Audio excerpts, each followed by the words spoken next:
What's up, everybody? Brandon with Noah Guy Equipment, and I got something to tell you. We got our first R32, and I'm really excited about that.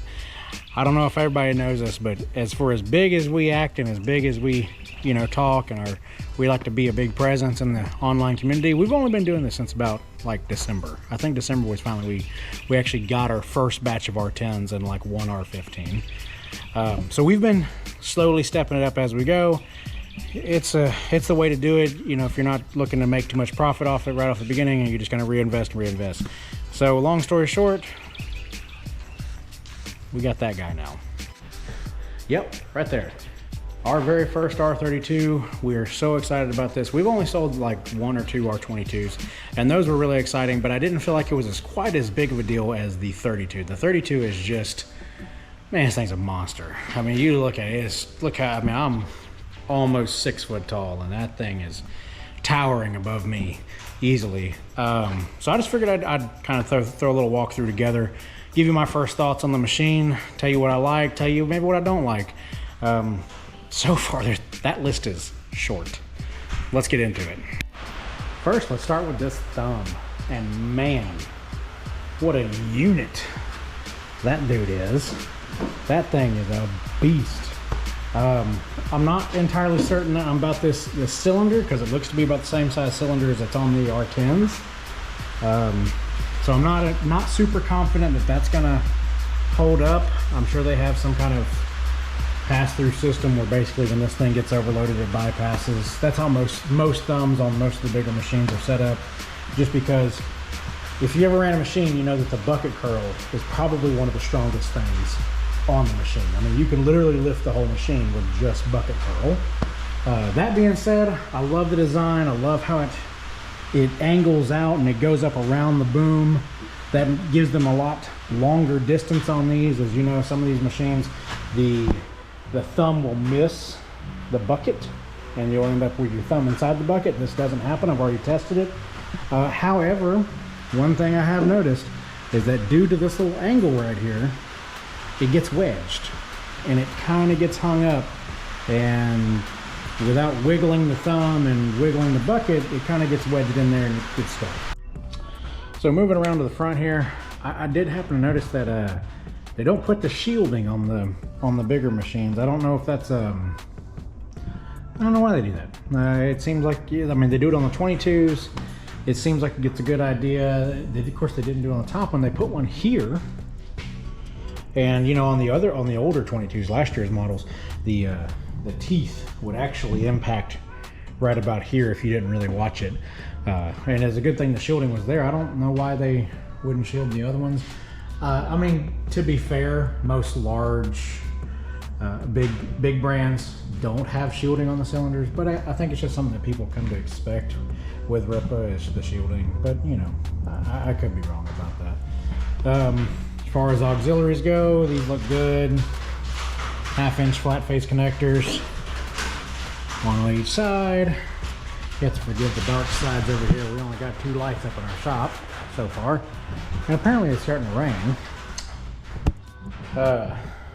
Blade is excellent. This guy, I don't know if you can see this or not, there's another cylinder in there. This is hinged. You can now turn this blade, which is a huge deal on these excavators. I hope they do this on all the excavators. It would be amazing. That is such a huge feature to have, and it actually works really good, and it cuts really hard. You can almost touch that blade to that track. It goes that far over.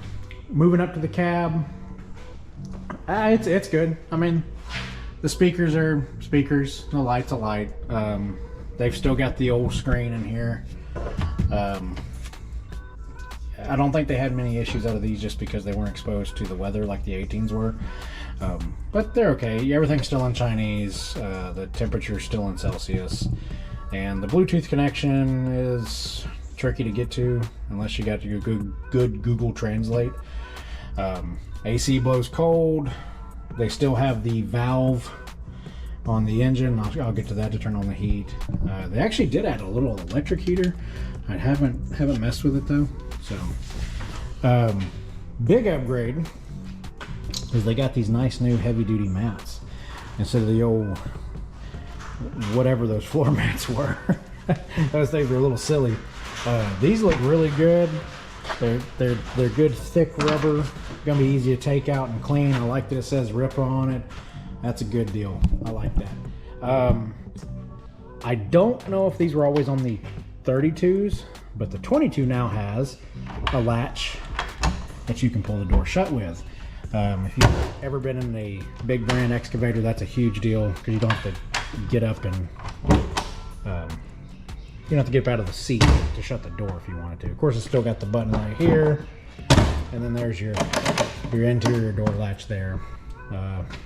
Hinges are greasable, which is always nice. The windshield itself pulls up and folds out, or folds up there. It's pretty good. Like I said, I'm around 6 foot tall, depending on what set of shoes I'm wearing. And I have a little bit of headroom. It's not, I mean, if you're really tall, you may not want to do that just because it is going to be a little bit of a bind. And then when you try to get out of the machine with this up, this thing is really in the way. This piece right here in particular. Sliding glass window so you can yell at your workers, which is nice. Speakers, like I said, it's got a little fan up there. Control panel wise, you're not looking at too much new here. Lights, fan, windshield wipers. You got a couple of climate controls over here. As far as the overall shape of the cab, I like it. It's a cool design, that helicopter cab, kind of a throwback style. It does leave something wanting in the foot area though. I'll give it that. When you got big old snowshoes like me, and you put your feet on these things to drive, your toes kind of end up right here. Which, I guess if I had to complain about something, maybe that'd be it. I don't know. Over to this. There's your fuel. Not much to that. Simple. Heading on back to the back. There are a few things I do like about this here. Starting with this whole system right here. The fact that your fuel filter, fuel pump, water separator, and there's actually one more filter down there. The fact that it's all right there on one bracket and contained and easily reachable. I mean, I can fit my whole hand in there. This one's a little bit lower, but I mean, I can fit my whole hand off in there to get a hold of it. That is a huge deal to me. Usually these compact Chinese tractors are so tight and so compact that, I mean, like you look at an R10 diesel, or hell, even like the R13, and it's just, golly, it's a mess in there.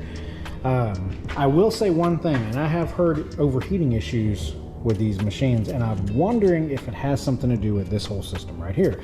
Because sure, when this thing closes, it encloses this right here, which should direct it all through here.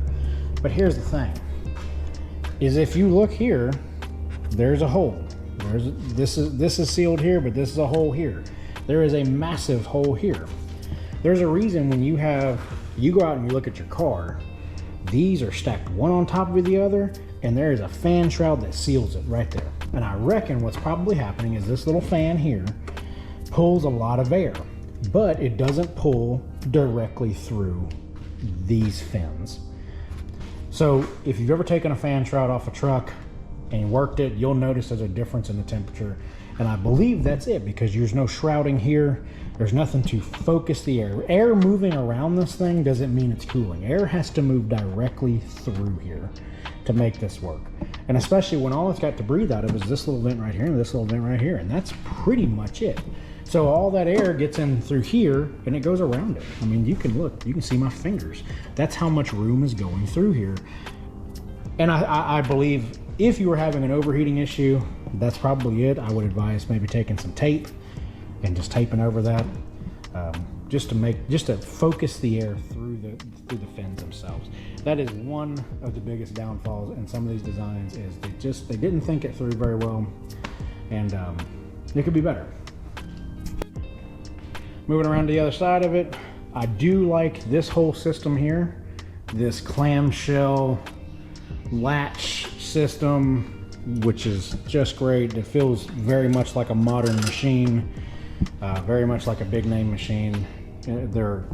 That's the way it should be. I hate, as much as I love my R10, I hate that I have to unbolt everything. There's nothing, the only door panel is the main door, and it's not even that great. It is nice that all your stuff is right here. You got your little expansion tank, you got all these, you got your pilot control filter right there. This is a great system. I like it. And even to the main valve body here, this is great. I love this. This is all very, very easily accessible, and if you had to, all you had to do would be pull that pin right there, and this whole clamshell system comes off. You remove the cable, and you're good to go. One question though: what the hell? What is this? It's like my kid took the calf feeder out of the garage and stuck it in the tank for a lid. You know, I get you need a vented cap on these. This is like cheap plastic. This isn't. It's also a little hard to grip, so if your hands were oily, this would be a sucker to grip on. But yeah, it looks like you ever seen a calf feeder or a calf bottle? That's kind of what that reminds me of right there. Overall, the machine looks fantastic. We're super excited about it. Our customer that wanted it is super excited about it. Oh, it's got a little dingle up there. How about that? Little antenna. Yeah, we're stoked. These good, and these are actual final drives. You can see they got the fill, the check, the drain. Those are actual final drive systems, which is good. That makes these things go a little faster. It does still bog in rabbit mode. It will not turn. I don't know if that's a pressure thing. I'm gonna find out. Yeah, it could very well be a pressure thing. I mean, the RS04s are coming like 1,000 PSI low, and they wouldn't turn very well. So this could be it could be a pressure thing. Who knows? All right. So this is what I'm talking about with this roof here. It's a little bit like if I set up real tall. You're not looking at a whole lot of headroom, and then when we look out across it here, all this, you're gonna be ducking underneath this. This just makes this whole entryway a little bit smaller than it already is. So yeah, other than that, it's a really good design. It's not bad. It's like the John Deere's and all that. They do pretty much the same thing. Whole windshield just kind of folds out. But yeah, it could have a little more headroom. The other thing I want to show you is this is what I mean. So those are size 11s. They're not even like really big boots, but whenever I push them forward, you know, I'm up against the windshield. So seats all the way back, and that's it.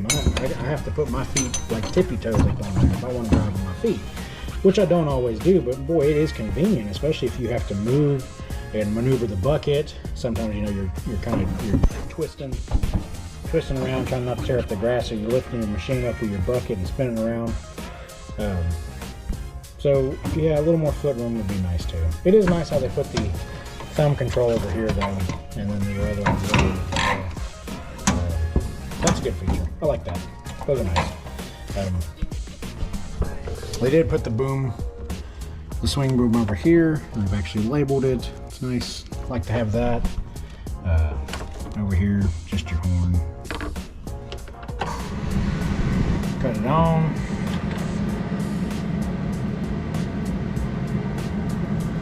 Cool graphic pops up. I like that. Very professional looking. This is a bit jank. That's okay. And all this looks good, but again, here we are. We're in Celsius. We don't have any issue with that. You know, I can do the conversion, I guess. You hit home though, and boy, everything's in chicken scratch, which is unfortunate. And there's not really a way. And you would figure with all these tablets that this is basically just an Android tablet. That's all it is. That we would just be able to get them in English. You know, there should be an English mode, English something or another. Why we have video on here, I have no idea. In case I want to watch a movie while I'm digging. Yeah. Anyway.